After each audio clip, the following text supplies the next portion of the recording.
안녕하세요. 예, 박수는 쳐주고 인사를 안 하고. 안녕하세요. 예, 이쪽만 하는 것 같아요. 제가 성질이 안 좋아가지고 다 함께 했으면 좋겠는데. 안녕하세요. 반갑습니다. 이 동북교회 오니까 은혜가 됩니다. 제가 일부 예배 참석을 하고 지금 2부 예배 들어왔는데요. 일부 예배 때 참석을 해보니까 아이들이 상당히 많이 있고 젊은 사람들이 있는 걸 보니까, 제가 그 교수니까 이제 주일에 여러 군데 다니는데 이런 교회 제가 처음 봤어요. 근데 이 장면을 제가 안동에서 볼리라고는 생각을 못했습니다. 이 안동 땅에서 이 동북교회가 부흥을 이끄는 것 같습니다. 이게 확 느껴지네요. 안동에 들어올 때 보니까 안동이 대한민국의 문화수도인가 이렇게 해놨던데, 동북교회가 이 안동의 영적 부흥의 중심지가 되기를 기대하겠습니다. 안동교회, 이 동북교회 덕분에 안동뿐만이 아니고 대한민국의 새로운 시대가 열리기를 기대하겠습니다. 정말 부흥한다라는 느낌이 이렇게 드네요. 아침에도 뭐 결혼했다는 분이 나타나서 인사를 하고, 오후에는 애가 나왔다고 인사를 하고, 그것만 봐도 부흥하는 교회들은 그게 있어요. 요즘 결혼도 안 하고 애도 안 낳는데 뭔가 여기 와가지고 뭔가 좋으니까 지금 결혼도 하고 애도 낳고 하는 거 아니겠습니까? 일단 그것만 해도 부흥은 되리라고 믿습니다. 제가 어디 가서 뭐 설교하고 강의하고 하면 농담 한마디씩 하고 시작합니다. 어느 시골에 할아버지가 계셨는데 서울 사는 친척이 전화를 했어요. 그래서 뭐라 그러냐면, 우리 아들 결혼하는데 결혼식 오라고 서울에. 그래서 알았다고. 그래서 몇 월 며칠 날 약속을 잡았어요. 그래서 어디로 가냐 그랬더니, 서울의 그 강남고속터미널 뒤에 가면 메리어트 호텔이라는 데가 있어요. 들어보셨어요? 메리어트 호텔이라고. 그래서 할아버지가 그 얘기를 들었는데 도대체 따라할 수가 없는 거예요. 그래서 어디 그랬더니 메리어트. 그런데 어디? 근데 메리어트. 도저히 이게 접수가 안 돼가지고 할아버지가 혼자 정리를 했어요. 그래서 메리아스 호텔로 정리를 했어요. 이제 메리아스 호텔 간다 이제 정리를 했어요. 기차를 타고 서울역에 내렸어요. 어디 가자고 그래야 돼요? 메리아스 가자고 해야 되는데, 택시를 타고 머릿속엔 분명히 메리아스였는데 입으로 튀어나오긴 런닝구 호텔 갑시다 이래버렸어요. 근데 우리가 그럴 때가 있잖아요. 머리하고 입하고 따로 노는 때가 있잖아요, 나이가 들어가면서. 그래서 혼자 본인은 지금 그걸 모르는 거예요. 그래가지고 택시를 타고 넉 놓고 앉아있는데 택시가 딱 섰는데 어디 섰을까요? 메리아스 호텔에 쓴 거예요. 그때 이 할아버지가 깨달았어. 내가 메리아스도 아니고 런닝구라고 했는데 여기를 어떻게 내려줬는가 너무 신기해가지고 택시기사한테, 당신 대단하다고, 내가 메리아스도 아니고 런닝구라고 그랬는데 여기를 어떻게 내려줬냐고 그랬더니, 택시기사가 그건 아무것도 아니라고. 전에 예술의 전당 가는 손님이 전설의 고향 갑시다 그랬는데 자기가 그것도 내려준 적이 있다고 그러더라는 거죠. 제가 오후 예배 때 설교가 아니면 농담을 한마디 더 할 텐데 하나 더 하고 오후 예배는 진지하게 가죠 뭐. 어느 목사님이 은퇴할 때가 됐어요. 은퇴할 때가 돼가지고 교회가 어떻게 돌아가는가 이제 궁금해지신 거예요. 그래서 유년부 초등학교 1, 2, 3학년을 담당하는 전도사님 보고 이제 바꿔서 한 주간을 바꿔서 하자 그랬어요. 그래서 유년부 전도사님이 어른 예배 들어오서 이제 그 예배 인도하고 설교하고, 이제 이 목사님이 유년부에 내려갔어요. 초등학교 1, 2, 3학년을 붙잡고 은퇴를 앞두신 할아버지 목사님이 설교를 했어요. 어떻게 됐을까요? 난리가 났겠죠. 우리 목사들끼리 하는 말로 죽을 수다가 안 돼가지고 이제 대충 마무리를 끝냈어요. 근데 생각을 해보니까 이 담임 목사가 일부러 내려왔는데 이런 식으로 망신만당하고 갈 수는 없겠다. 그 전도사는 못하는 목사님만의 한 방이 뭐가 있어요? 축도. 축도는 내가 한번 보여주고 가야겠다. 그래서 손을 들고 이제는 하고 시작을 했는데 애들이 축도하는 걸 처음 본 거야. 그 앞에 앉은 두 놈이 이제 개구장이 두 놈이 있었는데 한 놈이 옆에 놈 옆구리 쿡 찌르더니 야 목사님은 왜 손을 들고 기도하냐? 그랬더니 그 옆에 있던 놈이 더 과간히 뭐라고 그러냐면 야 설교를 저렇게 못했는데 하나님한테 벌 받는 거야 그러더래.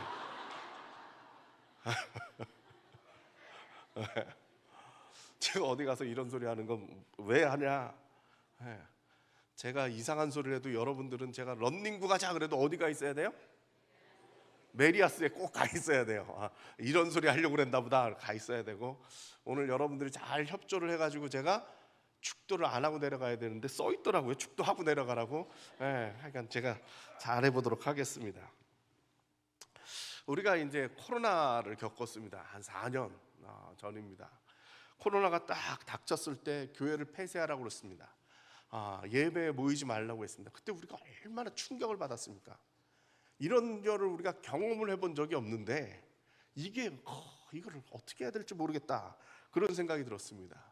그래서 예배당에 교회에 모이질 못하니까 정말 목사님들 온 교우들이 다 함께 이 어려움을 극복해 나가기 위해서 정말 저는 한국 교회가 참 위대하다고 생각되는데 별의별 방법을 다 사용을 했습니다.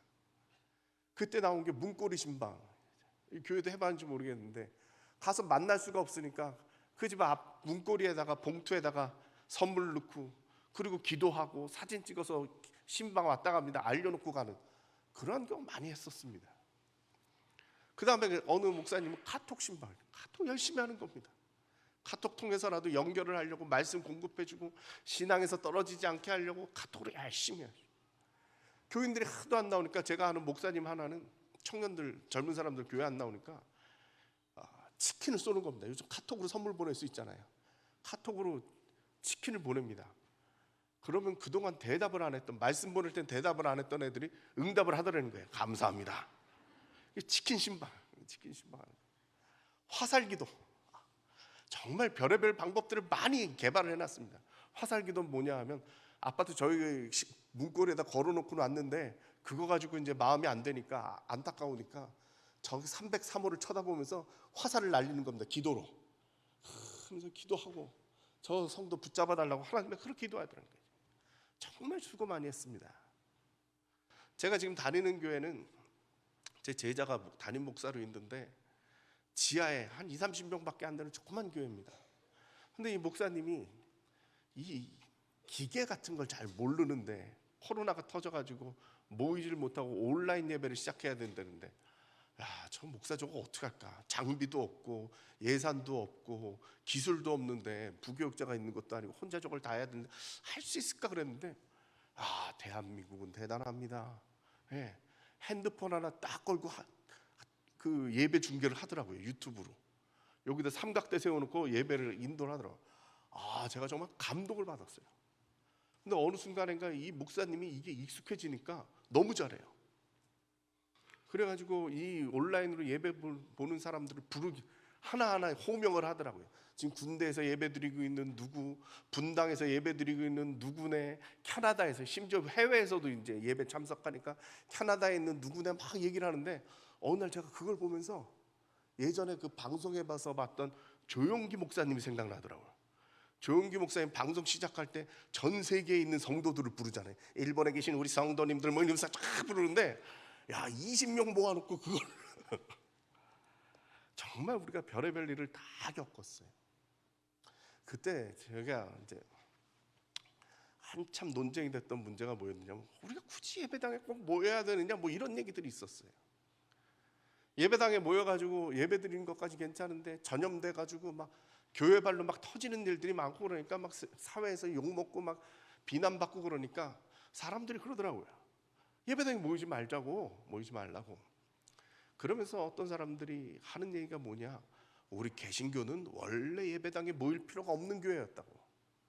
카톨릭이나 유대교나 이런 데는 예정과 예식이 있으니까 모이는 게 되게 중요한 거지만 우리는 말씀만 들으면 되는데 굳이 이런 때 뭐하러 예배당에 모이냐고, 모일 필요 없는 교회가 우리 개신교라고. 그래서 제가 여러분 어떻게 생각할지 모르겠는데 저는 속에서 울컥 올라왔어요. 필요가 없다니, 그건 아니지. 예배당이 이 건물 자체가 우리들에게 큰 뭐가 있는 건 아니지만 무슨 신전이나 무슨 그 성전이나 이런 거는 아니지만 거기에 우리 인생이 있다. 이 예배당에 우리가 가지고 있는 이 신앙의 유산과 추억이 있지 않습니까? 이곳에서 우리가 하나님 만났고 우리가 회심했었고 하나님의 은혜 때문에 우리가 정말 무너졌던 때가 있고 내가 인생에 정말 어렵고 힘들 때 정말 이곳에서 무릎 꿇고 기도하고 하나님 붙잡기 때문에 겨우 살았던 그때들, 나의 자녀들이 여기서 유아 세례를 받고 입교를 하고 여기서 결혼을 하고 또 그 아이의 손자들이 태어나고 있었던 우리 신앙의 유적들이 있다고. 우리는 이걸 포기할 수가 없다고. 그럼에도 불구하고 포기하는 거라고. 여러분들도 그렇지 않습니까? 이 동북교회 역사가 있지 않습니까? 아마 여러분들도 비슷하실 것 같아요. 앉는 자리만 앉죠. 여기가 암만 넓어도 내가 앉는 자리는 딱 한 군데 있죠. 그죠? 수십 년이 지나도 그 자리는 내 자리예요. 왜 그렇습니까? 근데 거기 앉아야 참 마음이 편해요. 왜? 내 신앙의 여정이 거기에 묻어 있거든요. 내가 기도했던 자리거든요. 나의 지성소거든요. 제가 전에 큰 교회 협동 목사를 했습니다. 교수니까 뭐 부목사는 아니지만 주일 예배만 이제 참석하는 협동 목사인데, 저는 항상 이렇게 오면은 이제 약간 구조가 이랬어요. 크긴 크지만 제가 앉는 자리는 항상 저 왼쪽 저 끝에 2층에 있는 자리였습니다. 그 자리가 좋은 거는 교인들이 몰려와도 그 자리는 잘 안 오니까 끝나고 기도할 수가 있어요. 끝나고 기도할 수가 있어요. 그 예배 끝나고 거기 앉아서 기도하고 이랬던 그 자리가 있었어요. 항상 그 자리는 제 자리예요. 근데 어느 날 제가 기도를 하고 눈을 딱 떴는데 제 옆에 안수 집사님이 앉아 계신 거예요. 저랑 같이 동역하셨던 안수 집사님. 그 집사님이 저를 붙잡고 그 얘기를 하시더라고. 목사님, 저 암 걸렸어요. 암 걸렸어요. 저희 집사람이 이제 암으로 그 직전에 고생을 한번 했어요. 고생을 해서 넘겼어요. 그러니까 이제 목사님이 내 마음 알아주겠거니 하고 찾아오신 것 같아요. 그래서 제가 그 안수 집사님 손을 잡고 기도를 그렇게 해줬어요. 그 다음 주에 또 그 자리에 앉아서 기도하는데 눈 떠보니까 그 집사님 부부가 나란히 옆에 앉아 있는 거예요. 목사님 기도 끝날 때까지 알았다 기도해주고 한 주간 어떻게 살았냐고 얘기도 들어주고 그렇게 꽤 했어요. 근데 그 집사님이 끝내 이기지 못하고 돌아가셨어요. 저 자리가 저한테는요 깊은 상처의 자리예요. 깊은 상처의 자리. 목사가 돼가지고 능력이 있었으면 그렇게 기도해줘가지고 나았다 소리를 듣고 할렐루야 승리의 간증을 들어야 되는데 이기질 못했기 때문에 저한테 그 슬픔의 자리예요. 그래서 제가 그 교회 가가지고 설교단에 쓰면 여기 수천 명이 앉아 있어도요 딱 한 자리밖에 생각이 안 나요. 거기밖에 안 보여요. 우리에겐 다 그런 자리들이 있죠. 이게 바로 교회예요. 근데 우리가 코로나를 지나면서요 이 모든 것들이 흔들리기 시작하니까 깊이 생각해 보게 됐어요. 교회가 뭡니까? 교회가 뭡니까? 우리가 가진 이 믿음이 그저 교회 와가지고 말씀 듣고 예배 드리고 쉰다고 뭐 이런 거였던 것들이 어느 날 교회당에 모이지 못한다라고 그러고 그것을 갖다 닫아놓기 시작하니까 우리에게 교회가 무엇인지에 대한 진지한 질문이 생겼어요. 교회는 뭐예요? 건물 아니죠. 공동체예요. 동북교회라고 하는 것은 우리들의 이 공동체예요. 이 공동체는 어떤 공동체예요? 믿음의 공동체예요. 믿는 이들이 함께 한다라고 하는 사도신경에서 얘기하고는 그 성도의 교제라는 말이 바로 그거예요. 성도들, 그 믿는 이들이라는 뜻이죠. 믿는 이들의 공동체가 바로 교회예요. 그것의 뜻은 뭐예요? 핵심은 믿음이더라고요. 그리고 모든 걸 내려놓고 나니까 마지막으로 걸러지는 게 뭐였어요? 복음이에요. 복음 하나만 붙잡고 있었더니 우리를 그렇게 흩어지고 우리가 모이기 힘들었고 모든 공급이 끊어지고 신앙의 그 유대가 끊어졌을지라도 여건이 되니까 우리가 모이는 거예요. 그리고 다시 그 자리에 우리가 무릎 꿇었던 그 자리에 다시금 나와서 우리가 다시금 이 복음을 받아들이고 하나님을 찬양하고 우리 동북교회가 돼가지고 함께 모일 수 있는 것이죠. 저는 이 순간에 바울 선생님이 생각나요. 바울은 기존 교회당을 내려놨습니다. 우리가 보통 기독교 그러면 바울이 생각하는 그 기독교를 주로 생각하는데, 실은 바울 선생님께서 활동하셨던 그 시대에 주류는 어디였느냐? 예루살렘이었어요. 예루살렘에 있는 유대인들의 기독교인들이었어요. 유대교가 중요한 것이 아니라 유대인들이 나중에 이후에 예수를 믿었고 그들이 핵심 사항이었고, 예루살렘 교회가 그 중에 가장 중요한 교회였어요. 그들의 생각은 무엇이었느냐? 하나님의 백성은 이스라엘이라는 이 생각을 굳건히 갖고 있었어요. 하나님의 백성은 이스라엘이에요. 그래서 예수를 믿고 구원을 받으려면 먼저 이스라엘이 되어야 돼요. 그 증거는 뭐냐? 할례를 받고 이스라엘이 가지고 있는 이 율례를 지키는 거였어요. 그리고 예수를 믿을 수 있다라고 생각됐어요. 그래서 바울 서신에 보면 계속적으로 나오는 얘기가 뭐냐? 바로 이들이 교회를 찾아와 가지고 교회를 무너뜨리는 장면들이었어요. 기껏 이 이방에 가가지고 새로운 이방인들에게 예수 그리스도를 믿으라고, 이게 구원의 소식이라고 복음을 전했는데, 이분들이 나타나서 뭐라고 그래요? 그 전에 너희들이 할 일이 있는데 그것이 무엇이냐? 율법을 지키라는 거예요. 할례를 받고 율법을 지키고 이스라엘처럼 살아야 된다라는 거예요. 그래서 하나님의 백성 이스라엘이 된 이후에 그들이 예수를 믿고 구원을 받을 수 있다라고 전파를 했어요. 근데 문제는 뭐예요? 이스라엘은 저 변방의 작은 나라예요. 근데 문명화된 이쪽 그리스 문화권에 있는 이 나라들과 심지어 로마까지 이르는 대도시의 사람들한테 이스라엘처럼 살라고 그러니까 살 수 있겠어요? 못 사는 거예요. 그래서 이게 걸림돌이 돼가지고 예수를 못 믿는 일들이 벌어진다 이 말이죠. 예를 들어서 이런 비유가 맞을지 모르겠는데, 동남아에 있는 어떤 나라에서 우리한테 찾아와가지고 예수 믿으려면 우리식으로 살아야 돼, 옷도 우리처럼 입어야 되고 우리 밥 먹듯이 너희들도 밥 먹어야 된다 그러면 우리 예수 믿을 수 있겠어요? 심지어 이 사람들이 뉴욕에 가서, 로마, 그 당시에 로마라는 건 뉴욕이죠, 뉴욕에 가가지고 우리식으로 살려고 그런다. 이게 복음이 전파되겠어요? 그래서 이게 부닥친 거예요. 이게 부닥쳤어요. 바울이 맞은 세계는 다른 세계였거든요. 기존의 기득권을 가지고 있던 그들은 유대 땅에 살고 있었던 사람들이고 모두가 유대인들이었지만, 바울이 열었던 세대는 완전히 다른 세계였어요. 우리 PPT 한번 보여주시겠습니까? 맞습니다. 바울이 맞이한 그 서신서에 보면 여러 가지가 나오는데, 갈라디아서 3장 26절이죠. 한 목소리를 쓴다. 시작. 너희는 유대인이나 헬라이나 종이나 자유인이나 남자나 여자나 다 그리스도 예수 안에서 하나이니라. 우리 이 본문 보면 하나이니라에 꽂혀 있잖아요. 근데 오늘 이 배경을 설명하려면 뭐냐면, 이 교회의 구성원들이에요. 누구예요? 유대인도 있었고 헬라인도 있었어요. 헬라인이라는 건 총칭하는 거예요. 그냥 외국인들, 이방의 많은 나라 사람들입니다. 유대인들과 이방인들이 섞여 있어요. 각국 사람들이 여기 다 모여 있는 거예요.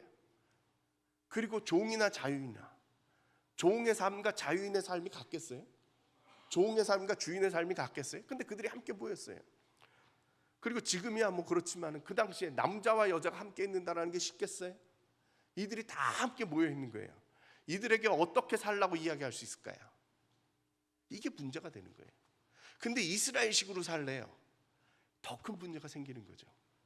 심지어 골로새 교회는 이 구성원들이 더 다양했어요. 다 함께 읽습니다. 시작.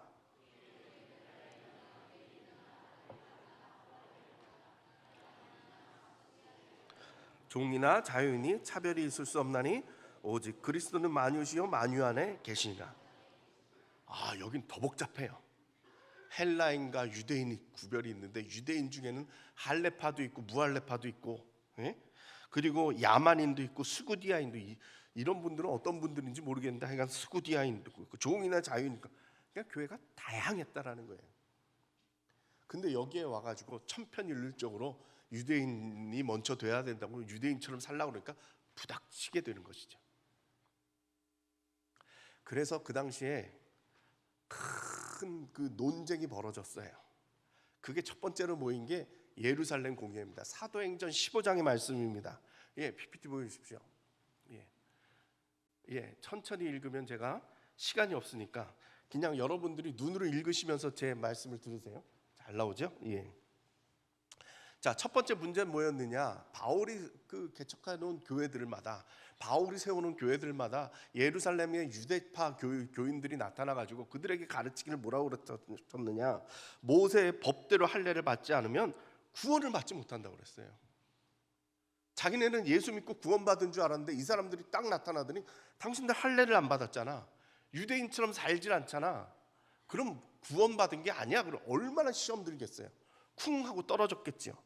그래서 이 문제를 가지고 첫 번째로 예수교, 그리스도교가 생기고 나서 첫 번째로 전 교회가 모여가지고 회의가 벌어진 거예요. 이게 예루살렘 공의회라는 겁니다. 이게 사도행전 15장입니다. 근데 그렇게 일어났더니 그 맨 밑에 그 다른 글씨에 있는 색깔이 다른 그 글씨 보세요. 누가 맨 먼저 문제 제기를 했죠?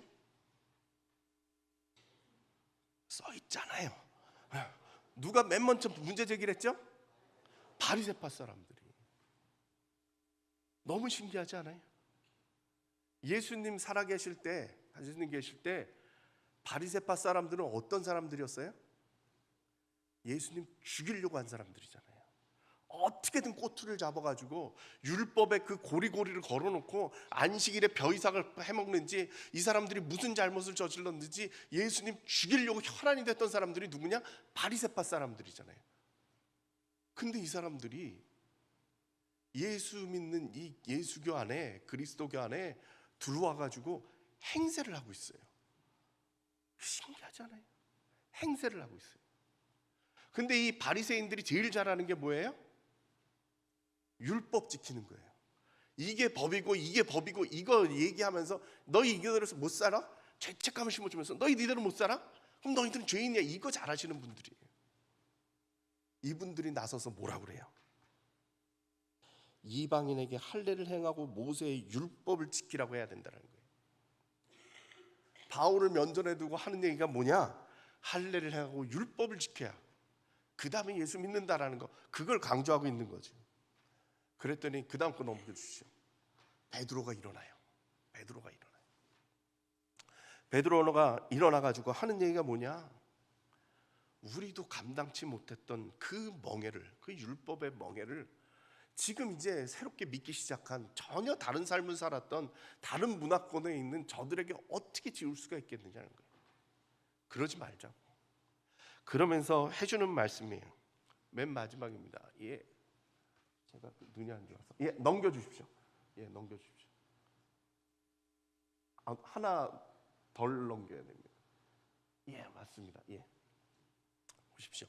맨 마지막 줄에 이게 오늘 요절이죠. 같이 읽습니다. 시작. 그러나 우리는 그들이 우리와 동일하게 주 예수의 은혜로 구원을 받는 줄을 믿노라. 아멘. 베드로가 뭐라고 그랬다고요? 주 예수의 은혜로 구원을 받는다는 거예요. 아까 유대적 그리스도인들은 뭐라고 그랬어요?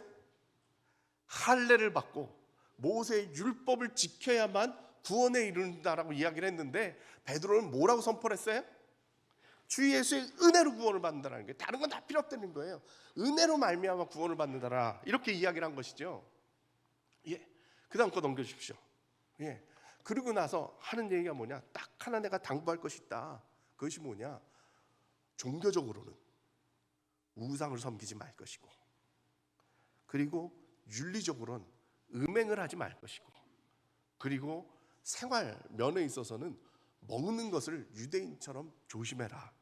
그것이 목매어 죽인 것과 피를 멀리하라. 그 얘기를 정하고, 이것만 지키면 되고 나머지들은 너희들이 자유할 수 있느라, 그런 약속을 준 것이죠. 바울에게 있어서 중요한 것은 뭐였습니까? 그만 내려도 됩니다. 바울에게 있어서 중요한 건 뭡니까? 예수 믿고 사람들이 구원받는 겁니다.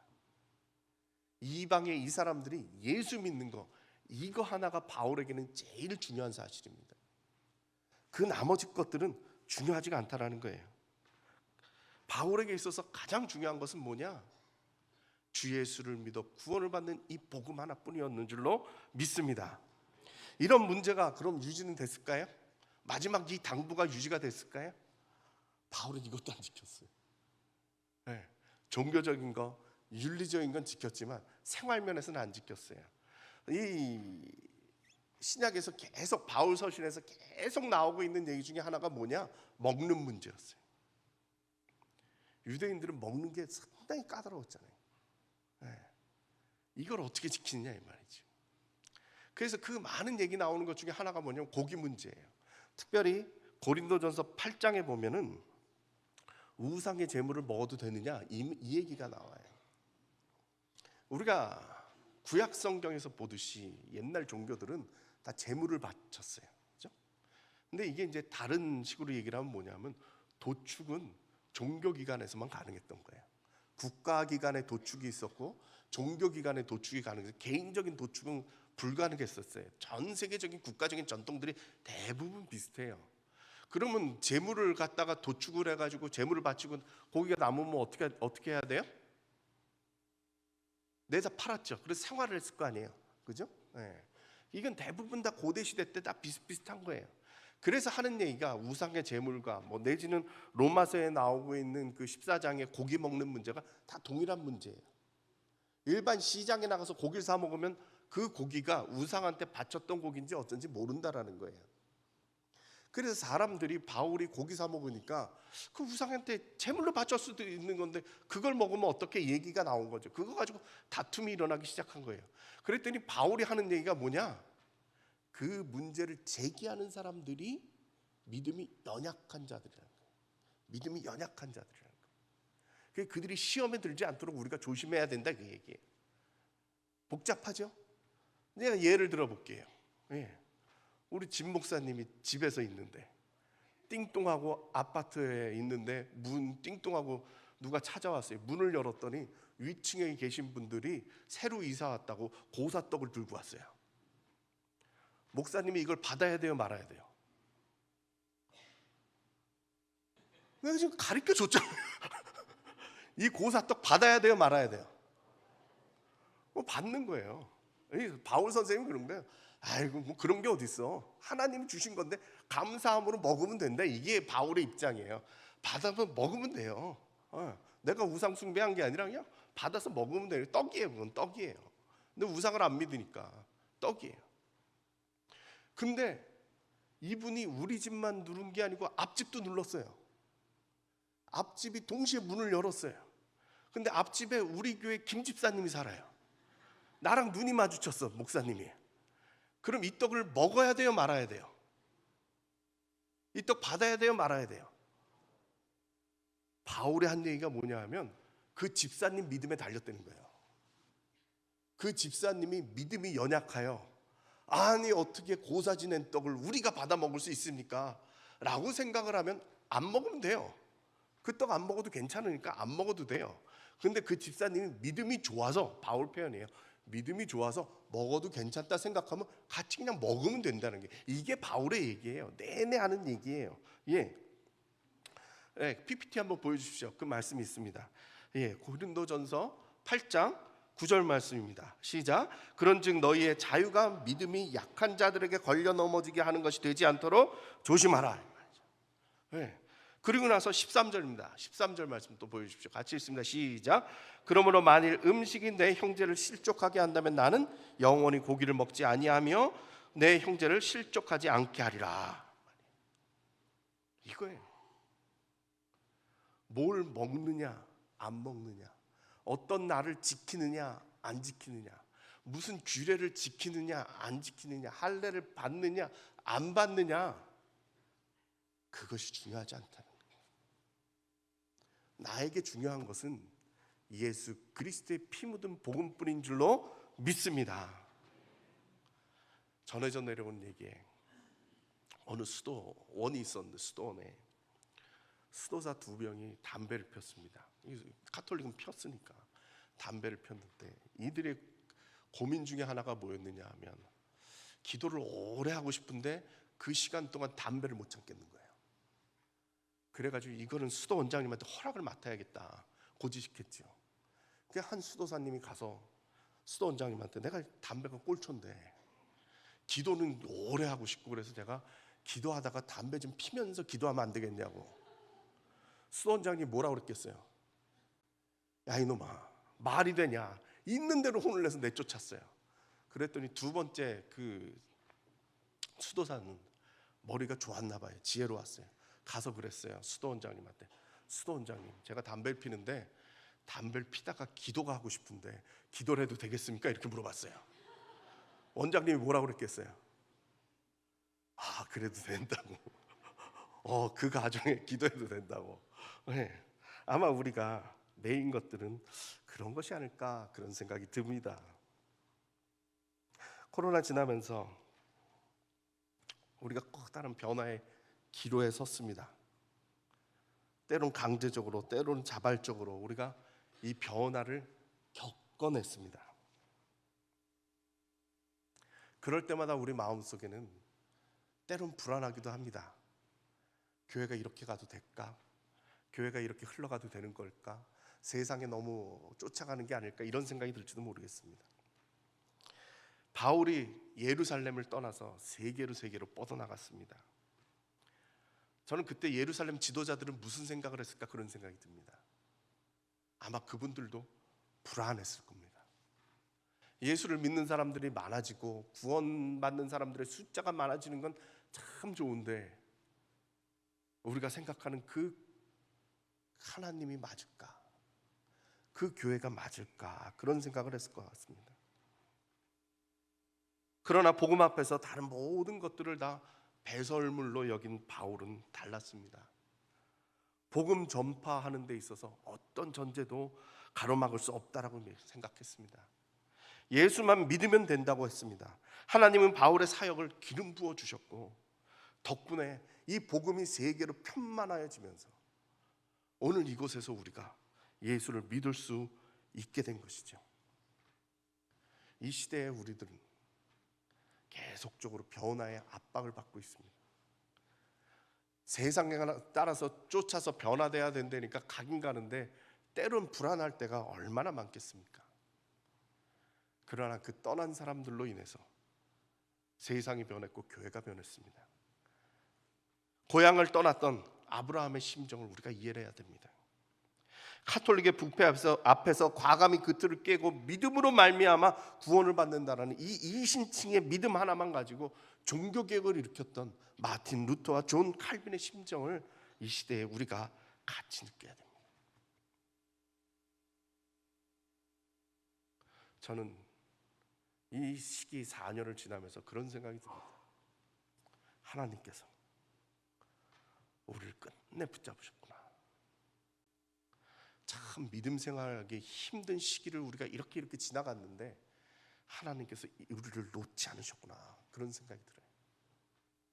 로마서 8장 35절에 누가 우리를 그리스도의 사랑에서 끊으리요 환난이나 공고나 박해나 기근이나 적신이나 위험이나 칼이랴 이 말씀이 있는데 정말 하나님께서 이 복음 하나만 붙들고 흔들리는 이 세상 속에서 그래도 붙잡고 늘고 이거를 늘어지니까 하나님께서 우리를 그 사랑에서 끊이지 않으셨다는 걸 오늘 우리가 이 교회 예배당 안에서 함께 보는 줄로 믿습니다. 우리에게 보여주시는 그 비전을 향해서 나아갈 때 우리가 함께 부응을 하고 정말 이 불안한 마음이 아니라 주님께서 함께 하신다면 그것이 바로 예배당이고 그것이 바로 우리들의 믿음의 현장임을 고백하는 우리 동북교회 여러분들이 되시기를 간절히 축원합니다.